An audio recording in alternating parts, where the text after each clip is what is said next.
our cultural information segments this week, it's kind of a review from Carl and the other person that was here before, but we're going to deal with the modest but proud Japanese. Why are Japanese so proud? Why do Japanese say that Japan is so safe and clean? You've always heard that, you may think that, but why do Japanese still say that they are unique among nations? We draw our text and some of our resources lately from this book, which I recommend to you if you want to make a note. It's a good resource for you while you're in Japan. It's called With Respect to the Japanese, A Guide for Americans. This is by John Condon. Very good resource. Some of what these essays that we extract are from here. This is another one called The Inscrutable Japanese.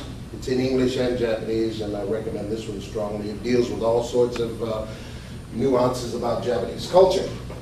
So today, basically, I'll just share this couple of essays with you regarding this, and please listen along. We'll give you some time for discussion and questions, and if anything that we touch on here is familiar to you, we'd be glad to hear your feedback on your experiences to date in the Japanese workplace. So, foreigners who spend some time with Japanese probably notice a great deal of pride hidden beneath their modest exteriors.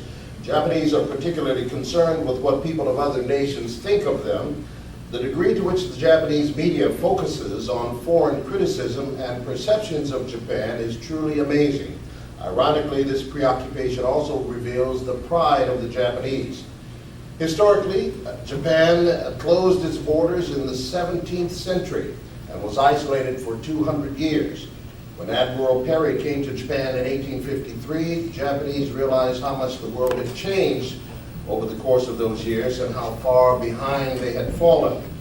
In 1868, Japan opened its doors to the West and was reborn as a modern country. The entire nation devoted itself to catching up with international standards and to surpassing them. As a result of those efforts, Japan joined the ranks of the powerful nations of the world within just a few decades. Japanese developed an unusual curiosity about how they fared compared to foreigners. They also wanted to make their country look good to the world so that foreigners could not make fools of them. Well, this essay goes on to describe how one of the prime ministers of Japan years ago, Prime Minister, Kaoru, Inoue Kaoru, as a part of measuring up, he built a diplomatic residence or some sort of a facility for incoming diplomats during those days.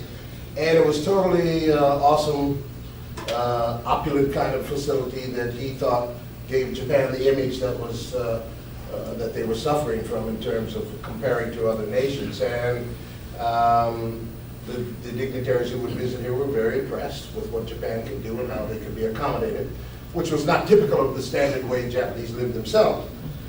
And on the one hand, it kind of revealed two sides of this issue about Japanese pride. On the one hand, many people were very impressed and supportive of his attempt to give a good face to Japan after having been isolated so long.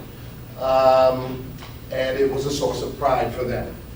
On the other hand, there were some detractors for this idea, saying that why are you trying to impress the outside world? Japan, we have our own code of behavior. We have a very peaceful distance among ourselves.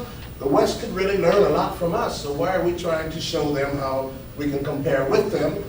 And that side almost won because they formed a group and attempted to assassinate the Prime Minister because of that. And they failed, but it really demonstrated the two extremes of this one issue of Japanese pride. And it continues to reveal itself today. In your discussions, it's good to be aware of this extreme sense of nationalism. It manifests itself in nationalism. It manifests itself in the Japanese feeling of, for example, if someone speaks Japanese, a foreigner speaks Japanese quite well, they're very shocked and amazed and sometimes offended by the fact that you have mastered their language. They believe themselves to be so unique. In my experience and other friends who speak Japanese so well, we have to use a method of not using it so well on purpose so as not to alarm our counterpart. Very interesting phenomenon. So you've got these two extremes. So be careful in your communications. Watch for it. Be aware of it because it really could affect the degree to which you're successful in getting your point across. Let's see. For example, they have a feeling of not only language but their culture is very unique, and this sentiment also leads into point number 2. Why do Japanese say that Japan is a safe and clean country? Well, they pride themselves on how civilized the country is. Our time is up. We thank you for your participation and your attention. We'll meet again. Next week is a national holiday, the 23rd, but we're every Thursday. Including this one, 3 sessions remaining in this 9-week series.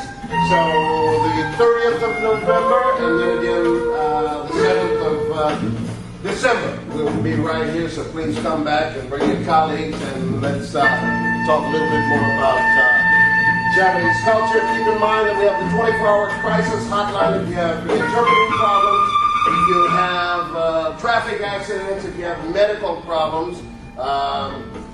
Doi-san is there to help, but they're so busy. Part of my consulting agreement is that I'm one of the first responders for those things, so please don't try to call Doi-san at 3 in the morning and tell me you broke your ankle or something. I'm the guy to call. I'm local here, and I will respond and we'll help you with the problems as much as we can over the phone. If I have to come out and pull you out of a car that's tumbled, where's Harvey? Do that. We've had those things happen on those mountain road curves. So be careful and enjoy your stay here, and hopefully we'll see you in 2 weeks on the 30th. Thanks so much. I know you're busy. Appreciate your attention.